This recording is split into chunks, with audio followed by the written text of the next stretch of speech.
কোরবানি ঈদকে সামনে রেখে শেষ মুহূর্তে ব্যস্ত সময় পার করছেন নোয়াখালীর খামারিরা। জেলায় এবার ১.৫ লক্ষাধিক পশু প্রস্তুত রয়েছে। তবে গরুর খাদ্যের দাম বৃদ্ধিতে ন্যায্য মূল্য পাওয়া নিয়ে দুশ্চিন্তা আছেন তারা। পাশাপাশি ভারত থেকে গরু আমদানি বন্ধের দাবিও তাদের।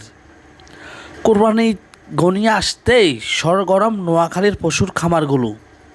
শেষ মুহূর্তে দম ফেলার সময় নেই খামারি ও শ্রমিকদের। নোয়াখালীতে ছোট বড় খামারগুলোতে এখন চলছে শেষ সময়ের প্রস্তুতি। কোনো প্রকার ওষুধ বা রাসায়নিক ছাড়াই সম্পূর্ণ প্রাকৃতিক উপায়ে খড় খৈর ও ভুসি খাওয়াইয়ে প্রস্তুত করা হয়েছে পশু। এখানে এই কোরবানি উপলক্ষে বর্তমানে হচ্ছে যে 114টা গরু আছে, যেটি হচ্ছে আমরা কোরবানিতে বিক্রয় করব। খাটনি দিয়ে গরুর সাথে আমার সাথে আমার বন্ধুত্ব হিসেবে সম্পর্ক হয়ে গেছে। নিজস্ব ঘাস, সাইলেন্স আর বুসির মাধ্যমে আমরা এগুলা যত্ন সহিত লালন পালন করি। 40,000 থেকে শুরু করে 6 লাখ পর্যন্ত গরু আছে, বর্তমানে 6 লাখ টাকা পর্যন্ত।